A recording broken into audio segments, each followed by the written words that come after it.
आप देख रहे हैं हम सोनप्रयाग से गौरीकुंड तक आ गए हैं और गौरीकुंड से हमें यहाँ भी फाटक मिल गया, तो यहाँ से कार आगे नहीं जा सकती है और यहाँ से हमें अपना होटल ढूंढना है और आज आपको यही स्टे करना है।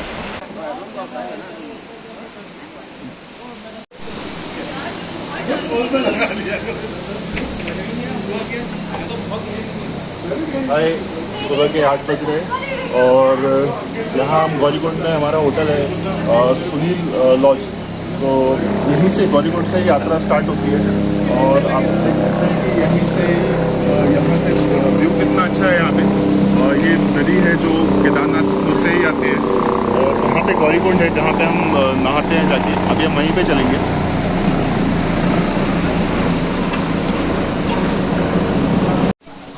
सोनप्रयाग, गौरीकुंड और केदारनाथ के पास के होटलों की बुकिंग आप वहां जाकर भी कर सकते हैं और यात्रा के पहले ऑनलाइन बुकिंग भी कर सकते हैं। GMVN ऑनलाइन बुकिंग वेबसाइट है जो गढ़वाल मंडल की है। वहां पे जाके उस वेबसाइट पे जाके आप होटल और लॉज जो भी हैं उसके टैरिफ्स मिल जाएंगे और उसकी बुकिंग करके अपनी यात्रा भी स्टार्ट कर सकते हैं। हमने अपनी यात्रा के पहले ही गौरीकुंड के पास होटल बुक कर लिया था। होटल से निकलते ही सामने हमें गौरीकुंड मिला और हमने गौरीकुंड से नहाकर अपनी यात्रा स्टार्ट की। गौरीकुंड में पानी एकदम गर्म होता है और आप साइड में देख सकते हैं ये केदारनाथ से नदी बह के आ रही है जिसमें एकदम ठंडा पानी है और गौरीकुंड में एकदम गर्म पानी है। ये कुदरती चमत्कार से कम नहीं है जहाँ पे एकदम ठंडे मौसम में गर्म पानी में आपको नहाने मिलेगा। और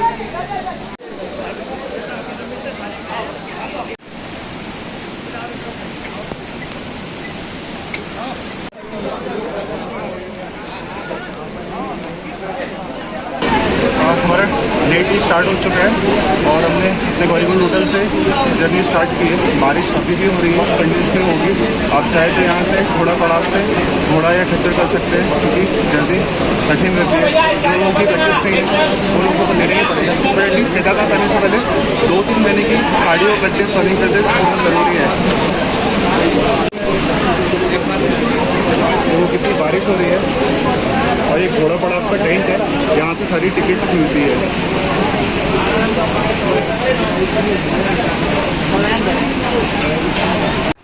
घोड़े पड़ाव से आपको 2500 रुपये में घोड़सवारी मिल जाएगी और 4000 रुपये में पालकी, जो कि आपको ऊपर केदारनाथ मंदिर के पास 2 किलोमीटर पहले घोड़ा पड़ाव है वहाँ पे छोड़ देगी।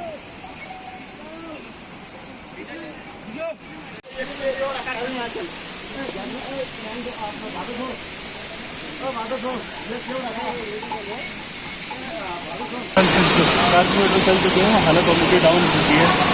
आपको अच्छा नहीं था।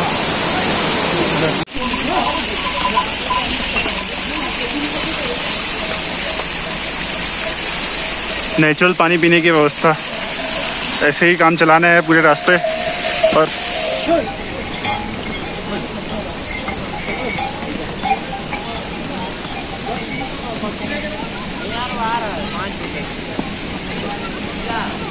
अरे सुबह 8 बजे से चल के अभी 11 बज रहा है और 7-8 किलोमीटर कवर कर लिया हमने।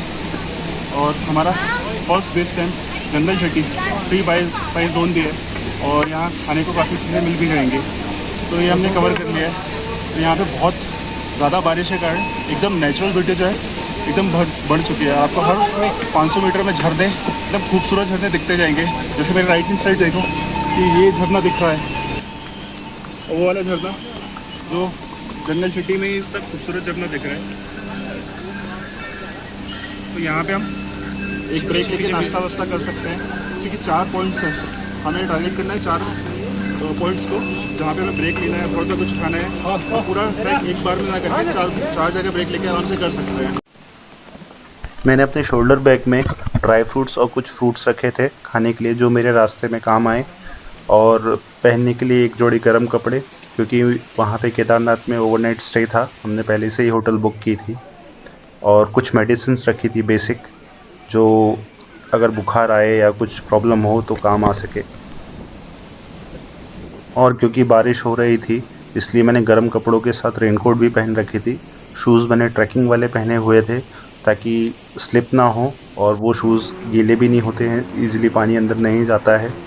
और बारिश ज़्यादा हो रही थी इसलिए सॉक्स के ऊपर मैंने एक पॉलीथीन बैग पहन लिया था ताकि पैर गीले ना हो। लंबा रास्ता है, अगर पैर गीले हो जाते हैं, शूज़ गीले हो जाते हैं तो प्रॉब्लम होती है, इसलिए थोड़े प्रिकॉशंस लिए थे बारिश के लिए।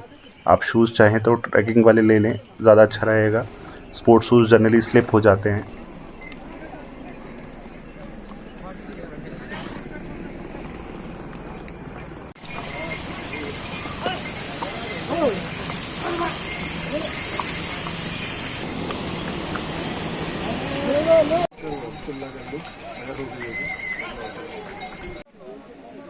ये केदारनाथ मंदिर के पहुंचने के पहले का हेलीपैड और घोड़ा पड़ाव है, 2 किलोमीटर पहले। मैं जल्दी जैकेट उतारूंगा।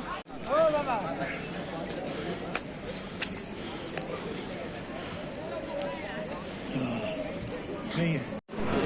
तो रात के 10 बज चुके हैं और फाइनली हम केदारनाथ मंदिर के दर्शन करने अभी आए हैं। वैसे हम 6:30 बजे 7 बजे ऊपर आ गए थे बेस कैंप पे, बट हम होटल पे रेस्ट कर रहे थे क्योंकि हम पूरे गीले हो चुके थे और वेदर कंडीशन बहुत वर्स्ट है यहाँ। अभी बारिश और ठंड दोनों एक साथ हो रही है। मेरे ख्याल से अभी 5 डिग्री या 4 डिग्री टेम्परेचर चल रहा है। तो यहाँ का व्यू बहुत अच्छा है, ज़्यादा भीड़ नहीं है वेदर कंडीशन के कारण।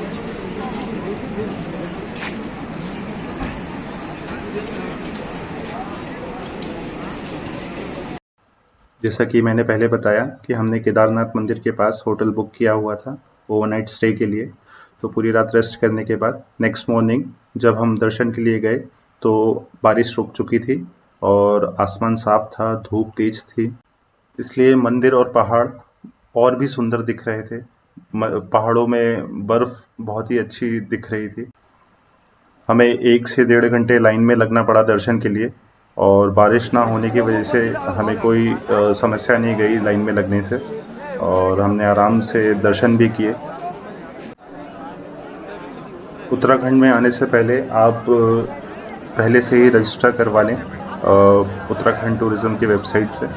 जहाँ भी दर्शन करने हो एक रजिस्ट्रेशन होता है, फॉर्म भरना पड़ता है और उसका प्रिंट लेके साथ में, जैसे केदारनाथ जा रहे हो, बद्रीनाथ जा रहे हैं तो उसका फॉर्म फिल करना पड़ता है वेबसाइट में और उसका प्रिंट आउट लेके आएँ तो वो हमें यहाँ दिखाना पड़ता है। वैसे हमें दिखाना नहीं पड़ा लेकिन कभी कभी आप लोगों से पूछ लिया जाता है।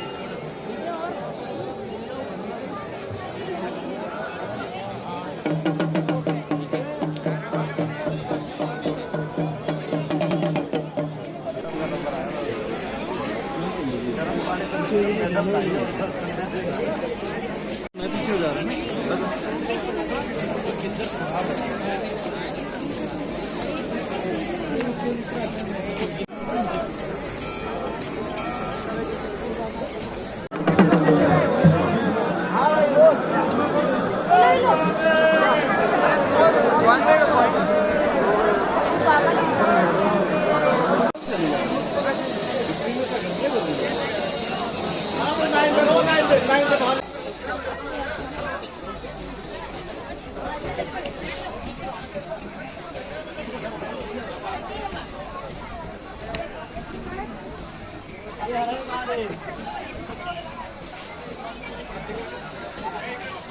दोस्तों यही है वो भीमशिला जिसने 2013 में इस शिला ने केदारनाथ मंदिर की रक्षा की थी। जब पूरी बाढ़ आई हुई थी, नदी आई थी, तब ये शिला जो है नदी के फ्लो के साथ में आ गई थी और जब इधर आई तो ये पानी पूरा ऊपर से निकल गया और साइड से निकल गया। इसी वजह से जो मंदिर है जो अभी भी सुरक्षित है वैसे ही, और वैसे ही पानी पूरा साइड से निकल गया। एकदम ऐसा लग रहा था कि जैसे शंकर जी के ऊपर शेषनाग बैठे हो और ऐसा पानी का पूरा फ्लो आया था।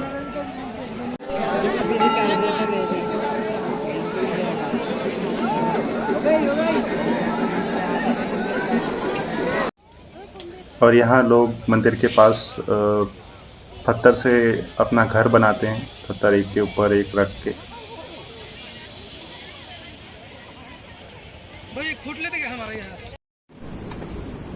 दर्शन करने के बाद हमने मंदिर के पास ही खाना खाया और खाना खाने के बाद हमें वापसी यात्रा भी स्टार्ट करनी थी क्योंकि हम नीचे गौरीकुंड जो है अंधेरा होने से पहले पहुंचना चाहते थे। अगर हम ज़्यादा लेट करते तो हमें अंधेरे में उतरना पड़ता, जो कि सेफ़ नहीं था, और मौसम का भी भरोसा नहीं था कि कितनी तेज़ बारिश हो, कब हो।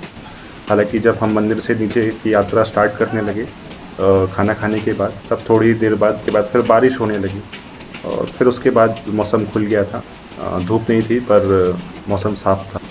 वापसी यात्रा के लिए एक बात बताना चाहूँगा कि आप जितना हो सके कोशिश करें कि पैदल यात्रा ही करें, और घोड़ और खच्चर सवारी तो बिल्कुल भी ना लें, क्योंकि ढलान रहती है, और बारिश की वजह से कीचड़ और स्लिपरी होता है रास्ता, तो घोड़े और खच्चर फिसलने का रिस्क रहता है, तो वो काफ़ी खतरनाक होता है। अगर आप पैदल उतर सकते हैं तो वैसे ही जाएं, या तो पालकी ले लें। हाँ, अगर आपको बिल्कुल भी पैदल नहीं चला जा रहा है तो आप घोड़ा सवारी कर सकते हैं, या तो पालकी ले सकते हैं। अगर आप भी केदारनाथ यात्रा प्लान कर रहे हैं और आपको कुछ डाउट है, तो आप अपना क्वेश्चन कमेंट बॉक्स पे पूछ सकते हैं।